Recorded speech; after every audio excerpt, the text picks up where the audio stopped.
जन्म जन्म मोहि दीजियो श्री वृंदावन को आस। राधे मेरी माँ तुहे, पिता मेरो घनश्याम, और इन दोनों के चरण में करता अभिषेक प्रणाम। वृंदावन के वृक्ष को मर्म न जाने कोई, डाल डाल यर पात पात पे श्री राधा राधा हो। वंशी वारे मोहना बंसी देव बजाए, ओ बंसी सबके मन बसे, सो घर अंगना न सुहाए। बोलो वृंदावन बिहारी लाल की, बरसाने वारी की, बाबा औढ़नाथ धाम की। आइए भगवान की मंगलमयी पावन कथा श्रीमद् भागवत महापुराण, जिसका आज षष्ठम दिवस रात्रि काल की बेला अपने ठीक समय से प्रारंभ हो चुकी है। आइए भगवान की पावन चर्चा में प्रवेश करने से पहले गोविंद का नाम लेंगे, उसके पश्चात भगवान की मंगलमयी सेवा को हम सभी ग्रहण करेंगे। आइए श्री राधा रानी को प्रणाम करते हुए भावमयी करुणामयी कृपामयी मीठी मीठी तालियों के साथ स्वागत करेंगे श्री राधा रानी को। राधे सदा मुझ पर, राधे सदा मुझ पर रहमत की नजर रखना। राधे सदा मुझ पर रहमत की नजर रखना। राधे सदा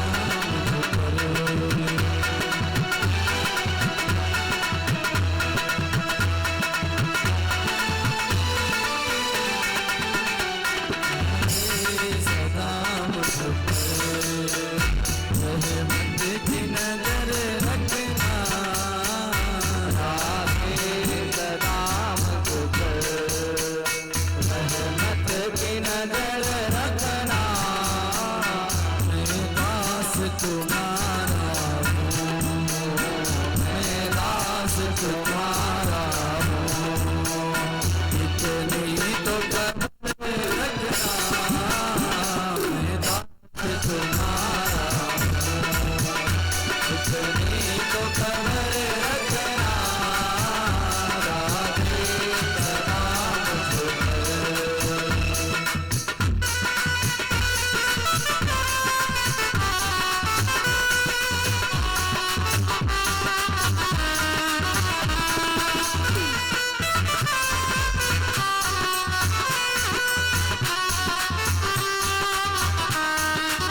इस संसार में यहाँ कोई अपना नहीं है। श्री राधा रानी के चरणों में हम सब ऐसी धूल को मांगते हैं। कैसे? इस सगे संसार मेरा यहाँ कोई नहीं अपना, इस जग संसार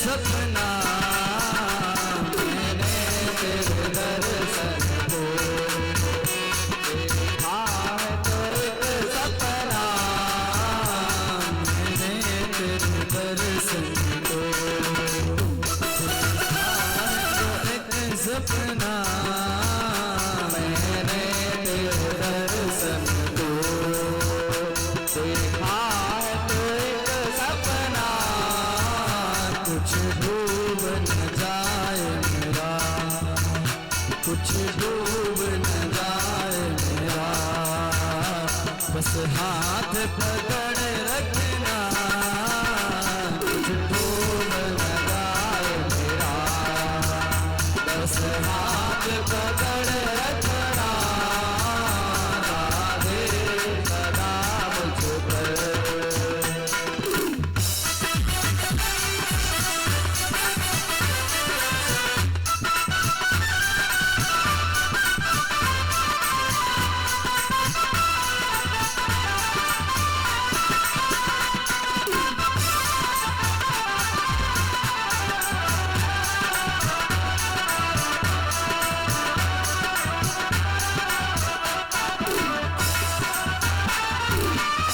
हम डूबने वालों की काफी है जगह प्यारे हम डूबने वालों की काफी सहारा है हम डूबने वालों की काफी सहारा है हम डूबने वालों की काफी सहारा है स्वीकार करो अर्जी स्वीकार करो अर्जी मेरा नाम किनारा है स्वीकार करो अर्जी मेरा नाम किनारा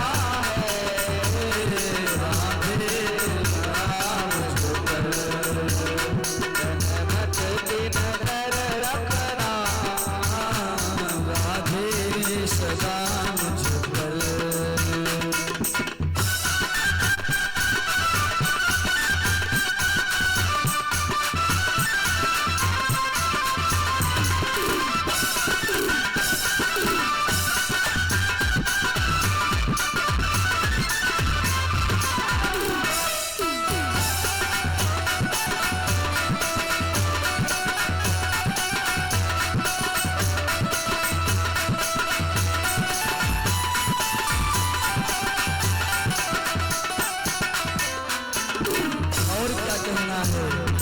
हे लाडली जो मैं आपके ही नजरों में रहूं बस यही एक मेरा जीवन का सहारा है कैसे नजरों में रहूं तेरी नजरों में रहूं तेरी बस यही सहारा है नजरों में रहूं तेरी बस यही सहारा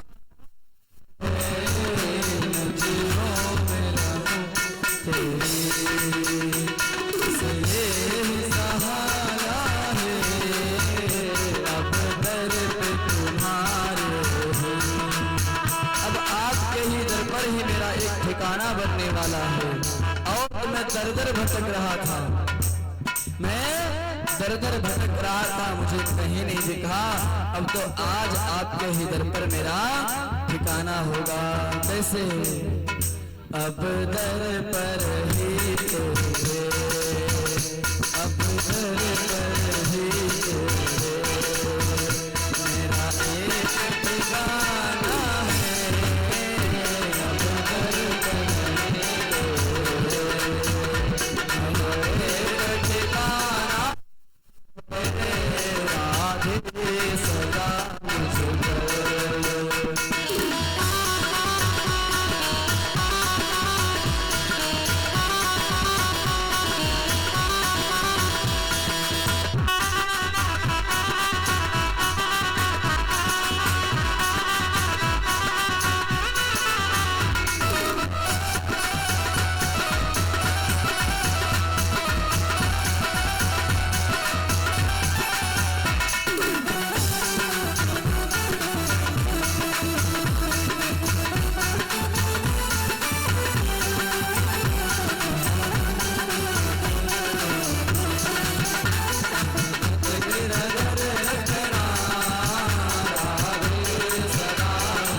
सरकार की जय हो। बाल गोपाल भगवान की, बाबा औघड़नाथ धाम की, यमुना महारानी की, गोपेश्वर नाथ की, नैमिषारण्य धाम की, माता पिता गुरु गोविंद की, गौ माता की जय जय श्री राधेश्याम। हरिशरणम अकारण करुणा वरुणाले भक्त वांछा कल्पतरु तड़ित विडंबित पीतांबरधारी अनंत कोटि ब्रह्मांड नायक मर्यादा पुरुषोत्तम भगवान श्री राम एवं लीला पुरुषोत्तम भगवान श्री कृष्ण श्री राम कथा एवं श्री कृष्ण कथा के परम रसिक श्री हनुमान जी महाराज एवं श्री वेदव्यास जी महाराज, परम हंस संत शिरोमणि श्री सुखदेव जी महाराज, श्री तुलसीदास जी महाराज, भगवत हेतु की कृपा प्रदान करने वाले परम पूज्य श्री सद्गुरुदेव भगवान, माई बाप एवं भगवान की मंगलमयी पावन कथा श्रीमद् भागवत महापुराण की पावन कथा में बाबा औघड़नाथ की परम सानिध्य में पधारे हमारे सभी आचार्य वृंद एवं वाद्य यंत्र पर सहयोग दे रहे हमारे गंधर्वजन, आप सभी तक भगवान की मंगलमयी पावन कथा को ध्वनि यंत्र के माध्यम से पहुंचा रहे आदरणीय बबलू भैया एवं दूर दूर तक पहुंचा रहे इस मंगलमयी पावन चर्चा को यूट्यूब के माध्यम से हमारे आदरणीय अखिलेश भैया एवं संजय भैया एवं भगवान की मंगलमयी पावन उपस्थिति में पधारे सभी श्रोता समाज भाई वृंद, हमारी भक्ति स्वरूपाएं माताएं बहनें एवं नन्हे मुन्ने बाल गोपाल, सभी को इस व्यास मंच की ओर से सत सत नमन, दास की ओर से सभी को प्रणाम। बड़ी ही सौभाग्य कि आज हमारे ग्राम व नगर क्षेत्र मोहल्ले में चंदेसुआ बाबा औघड़नाथ धाम के पावन पुलिन दरबार में इस श्रीमद् भागवत महापुराण कथा का उत्सव रखा गया, जिसका आज षष्ठम दिवस रात्रि काल की बेला विश्राम ओर की ओर बढ़ रही है। इसलिए प्यारे सज्जनों, निवेदन मेरा यही है कि जहां तक भी ये हमारी आवाज जा रही हो, मां बहन भाई वृंद सभी अपने अपने गृह कार्यों से निवृत्त होकर के पधारें और भगवान की मंगलमयी कथा को श्रवण कर अपने इस मानव जीवन को धन्य बनाएं, क्योंकि हमें बड़ी भाग्य से ये मनुष्य का तन मिलता है। न जाने कितने हम और आपने पुण्य किए होंगे और हमारे पूर्वजों ने कितने पुण्य किए होंगे, जो उनके किए धरे का फल आज हम सब पा रहे हैं। कहते हैं जब बड़ी भाग्य उदय होती है तब कहीं एक प्रकाश हमारा ऊपर फैलता है। आज सौभाग्य से हम सबको ये भगवान की मंगलमयी पावन चर्चा बड़ी सुलभ से प्राप्त हो रही है। ये कथा ऐसी है प्यारे सज्जनों जो हमारे जीवन की व्यथा को दूर कर देती है।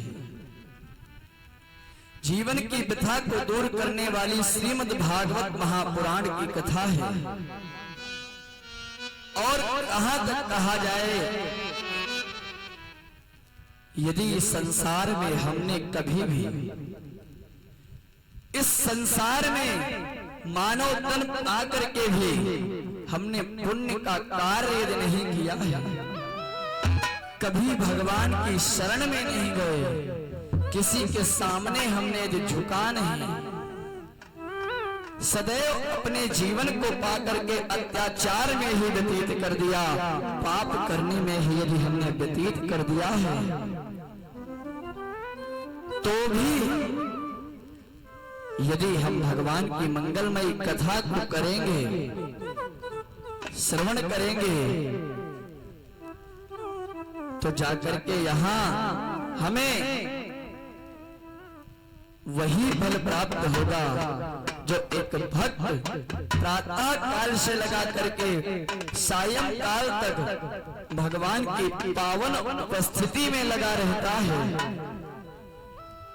वो पावन उपस्थिति में रहने वाले को जो सम्मान, जो स्वागत, जो आशीर्वाद मिलता है, वही आशीर्वाद हम और आपको मिल रहा है। हम और आप उसी तरह करेंगे जैसे एक देवतुल्य ब्राह्मण या कोई भी भगवान की सेवा निरंतर करता रहता है। जो सेवा उसे प्राप्त होती, वही सेवा, वही फल हमें भी प्राप्त होगा जब भगवान की कथा को श्रवण करेंगे। तो हम और आप बड़े सौभाग्यशाली हैं जो हमारे ग्राम में ये भगवान की चर्चा होती रहती है, क्योंकि सबको ये सौभाग्य भी नहीं मिलता है। हर व्यक्ति के पास यदि आदमी चाहे पैसा और रुपया से करवा ले, तो कभी भगवान का तौल रुपए पैसे से नहीं होता है। इसलिए प्यारे सज्जनों, रुपए पैसे सब कुछ होते हुए भी आप चाह करके भी कथा भागवत भगवान की लीला ऐसे नहीं श्रवण कर सकते हैं। अरे आपको इसे श्रवण करने के लिए दीनहीन बनना पड़ेगा, अपने को भगवान में समर्पित करना पड़ेगा और भगवान से प्रार्थना करनी पड़ेगी कि प्रभु, मैं अज्ञानी था, मैं क्रोधी था, मैं कामी था, जैसा भी था, आपको तो सब दिख रहा था, लेकिन आज मैं आपके चरणों में आया हूँ प्रभु, आज मुझे इस जीवन से तार दो। तो ये भगवान की जो कथा है, हमारे गोविंद स्वयं भागवत में प्रत्यक्षम वांगमयी मूर्ति, स्वयं गोविंद इस भागवत के रूप में प्रत्यक्ष भगवान श्री कृष्ण हमारे और आपके मध्य में है, हमारे और आपके मध्य में है। इसलिए प्यारे सज्जनों, इस पावन चर्चा को हम सभी ग्रहण करेंगे। आइए दो बार गोविंद का नाम लेंगे। गोविंद मेरो है, गोपाल मेरो है, गोविंद मेरो है, गोपाल मेरो है, गोविंद मेरो है, गोपाल मेरो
हो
बोलो वृंदावन बिहारी लाल की जय। श्री राधा रानी सरकार की। हमारे आदरणीय ज्येष्ठ भ्राता पिता तुल्य परम आदरणीय श्री अनूप कुमार पांडे प्रधान जी की तरफ से छोटे भाई छोटे पुत्र के तुल्य आज व्यास पूजन और बड़ा सम्मान दिया। सभी कलाकारों का सम्मान, सभी का सम्मान और भगवान की मंगलमयी सेवा में 1100 रुपए भगवान कल्याण करें और इसी तरह इनके ऊपर औघड़ बाबा की कृपा, श्री राधा रानी की कृपा निरंतर बनी रहे। बोलो वृंदावन बिहारी लाल की। तो भैया मैं यही कह रहा था कि इस तन को पा करके आप अपने लीला भगवान के गानों का ही इस जीवन को पा करके भगवान की लीलाओं में ही अपने जीवन को समर्पित करें, क्योंकि बड़ी सौभाग्य से मिला है, बार बार नहीं मिलने वाला है। आज इस संसार में हम हैं और कल नहीं होंगे, इसका कोई तबक्का नहीं है। इसलिए प्यारे सज्जनों, भाई बहन, माँ बाप, जो समय मिला है उसी में प्रभु के नाम का गुणगान कर लो, प्रभु का भजन कर लो, नारायण को याद कर लो, क्योंकि ये जिंदगी व्यर्थ में मत गवाओ। यदि आपने इस जिंदगी को, इस मानव तन को पा करके भगवत भक्ति नहीं की तो मानो कहा गया है कि वो माँ जिसने तुम्हें 9 महीने अपने गर्भ में रखा वो तुम्हें एक इंसान नहीं, एक पुत्र नहीं, एक गधे के रूप में बोझ ढोई है तुम्हारा। इसलिए प्यारे सज्जनों, अपनी नहीं अपने माँ की लाज रखो, अपने वंश की लाज रखो और माँ की लाज रखते हुए ही भगवान का भजन करो। सब कुछ करो पर भजन बिना सब बेकार है। संसार में यदि सब कुछ कर दिया, भगवान की भक्ति नहीं की तो कोई भी कार्य आपका कार्य योग नहीं, सब व्यर्थ है। क्योंकि किया धरा जो यहाँ है ये यहीं रह जाएगा। आप जब भक्ति करोगे तो भक्ति ही आपके साथ जाएगी, और तो सो जो कर रहे हैं ये सब यहीं रह जाएगा। प्यारे सज्जनों, समय बड़ा विपरीत चल रहा है, इसलिए हर तरफ से हम और आपको कठिन से कठिन परिश्रम करना पड़ता है, और उस परिश्रम में हम और आपको सफलता मिलती है, सो भगवत कृपा से मिलती है। इसलिए प्यारे सज्जनों, भगवान का भजन करो। आइए भगवान की चर्चा में प्रवेश करें। हम सभी ने कल श्री गिरिराज गोवर्धन का बड़ा ही धूमधाम से प्राकट्योत्सव मनाया एवं उनका बड़ी ही धूमधाम से 56 भोग के साथ सभी ब्रजवासियों ने उनकी पूजा की है, और गिरिराज महाराज ने सबकी पूजा को स्वीकार किया। उसके बाद बड़े सुंदर प्रसंग आए। नंद बाबा को इधर एकादशी व्रत हुआ था, एकादशी व्रत के बाद इधर वरुण के वो गढ़ उठा ले गए, फिर वरुण लोक में जाकर के गोविंद अपने नंद बाबा को लेकर के आए हैं, और यहाँ से अब भगवान की महारास लीला प्रारंभ होती है। गोविंद ने जो रास लीला की है ये यहाँ से प्रारंभ हुई है, और आज भी भैया प्यारे सज्जनों, हमारे गोविंद महारास रचाने के लिए आज भी अपने मंदिर से निधि वन में जाते हैं और सभी गोपिकाओं के साथ मनोकामना एवं उनकी विरह करते हैं, उनके साथ में महारास करते हैं। इसलिए प्यारे सज्जनों, आज भी नियम है कि निधिवन में 6 बजे के बाद कोई प्रवेश नहीं करता है। कोई कारण दूसरा नहीं है, यही एक कारण है कि गोविंद का आगमन होता है। इसलिए 6 बजे शाम से लगा के प्रातः 6 बजे तक निधिवन के अंदर किसी का प्रवेश नहीं होता है। निधिवन जी में 16,108 वृक्ष लगे हुए हैं। वह कोई वृक्ष नहीं है, वही सब गोपिकाएं हैं। और जो इधर उधर आपको वृक्ष लगे दिखें ब्रजमंडल में, कभी उनको ये मत समझना कि ये पेड़ पौधे हैं। ये कोई न कोई संत हैं, कोई ऋषि हैं। हम आप उनको समझ नहीं पा रहे हैं। इसलिए प्यारे सज्जनों, कहा भी गया है कि वृंदावन के वृक्ष को मर्म न जाने कोई, और डाल डाल और पात पात पे श्री राधे राधे। इसलिए प्यारे सज्जनों, हर जगह पर हर छड़ी गोविंद की ही, श्री राधा रानी की ही छवि चितवन झलकती रहती है। जहां देखो हमारी लाडली जी ही चमकती है। और वृंदावन की ही नहीं, अरे संत महात्मा यदि हम चाहें तो हमारे घर के भी वृक्ष में देखेंगे। आज भी ऋषि कभी मरते नहीं, ऋषि अमर हैं। नैमिषारण्य की पावन धरा पर 88,000 ऋषियों ने भगवत तपस्या करके भगवान की मंगलमयी चर्चा को श्रवण किया। वो आज भी ऋषि हैं, हम और आप उनको खोज नहीं पा रहे। नैमिषारण्य एक बहुत बड़ा वन था, उस वनों के अंदर ऋषि गुफाओं के अंदर रहते थे, और आज भी ऋषि हैं। हम आप उनको समझ नहीं पाते, हम आप पहचान नहीं पाते। पहली बात तो हम आपको दर्शन ही नहीं होते। वो किसी न किसी गुफा के अंदर बैठे भगवान का भजन कर रहे हैं, माला कर रहे हैं। तो इसलिए प्यारे सज्जनों, भगवान की भक्ति बड़ी अनमूल्य है। गोविंद ने महारास रचाया है। आज इधर गोविंद को एक बात याद आई। गोविंद ने ब्रजवामांगाओं को वचन दिया था कि जब शरद ऋतु की पूर्णिमा आएगी तब हम तुम्हारे साथ महारास करेंगे। आज वह समय आ गया है। भगवनाथ पिता रात्रि शरदोत्फुल्ल मल्लिका वीक्षं मनश्चक्रे योगमायामुपासिते।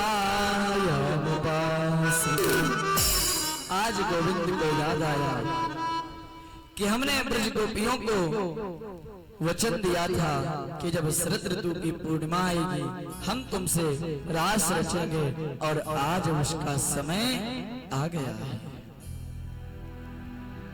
जब गोविंद को याद आया, गोविंद ने विचार किया कि अब ब्रज गोपिकाओं को कैसे बुलाया जाए, क्योंकि प्रातः से सायं होने वाली है और महारास रात्रि काल में ही होता है। रात्रि काल का समय होने वाला है और सब ब्रज गोपिकाएं आए कैसे, क्योंकि उनके सबके पति अपने घरों में आ रहे हैं। तो अपने पतियों को छोड़ करके ये सब गोपिका मेरे पास कैसे आएंगी, ऐसा विचार करके गोविंद ने आज योग माया का सहारा लिया। योग माया को बुलाया है और आदेश दिया कि जाओ ब्रजमंडल में जितनी भी गोपिका, जितनी ग्वालिनियां हैं, सबके वहां जाओ और सबके 2-2 स्वरूप कर दो। 2-2 स्वरूप कर दो। एक स्वरूप उनके पति के पास रहे और एक स्वरूप मेरे पास आए।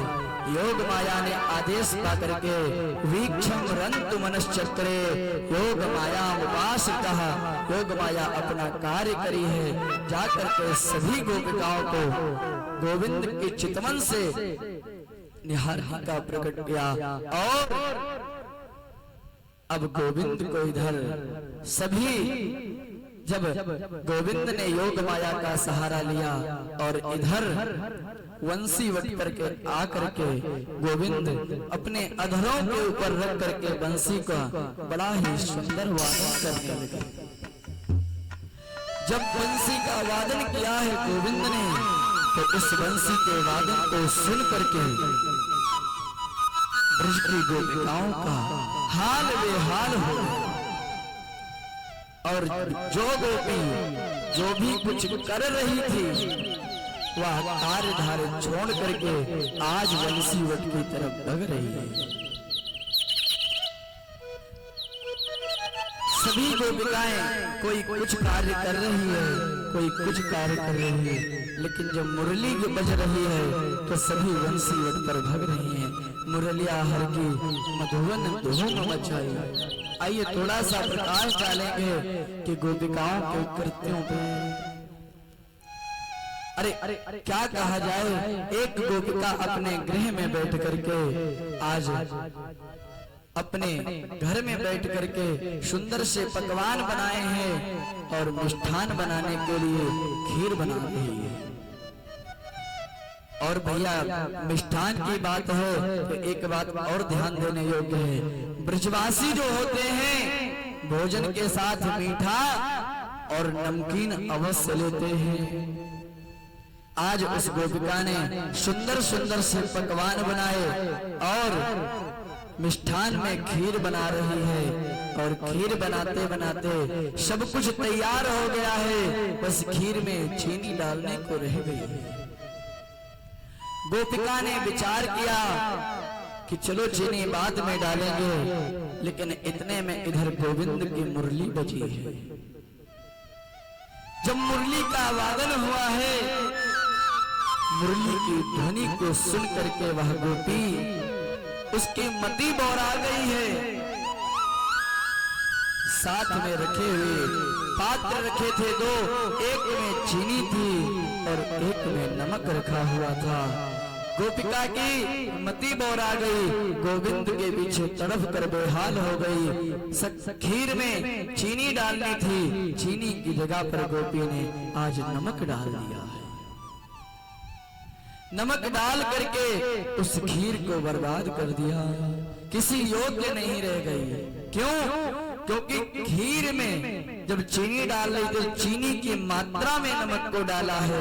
ये थोड़ा बड़ा डालती तो काम चल जाता, लेकिन चीनी की मात्रा में नमक डाला गया है, इसलिए वह किसी योग्य नहीं रह गई। हम यदि जानवर को भी दे जाके अपने पशु को भी दें तो वो भी मुंह हटाने लगेगा। ऐसी बंसी वादन हुई। इस प्रकार दूसरी गोपी अपने घर में इधर दाल बना रही थी। दाल बना रही, दाल पूर्णतः पक चुकी है, नमक डालने जा रही थी। इतने में गोविंद की अधर मधुर बंसी बजने लगी। बंसी बजी है, बंसी की ध्वनि को सुन करके वह गोपी ये भूल गई कि मुझे यहाँ में कहाँ डालना चाहिए। ये भूल करके गोपी ने उस दाल में खीर नमक की जगह पर उसने चीनी डाल दी है। चीनी कितनी डाली है? जितना हल्का सा नमक डालना था उस मात्रा में चीनी को डाला है, तो दाल खराब नहीं गई, दाल खाने योग्य रह गई। क्यों? क्योंकि कहीं कहीं का भोजन ऐसा लोग करते हैं, मीठा भी करते हैं। जैसे आप गुजरात आदि क्षेत्रों में चले जाओ, वहां आपको दाल हो या सब्जी हो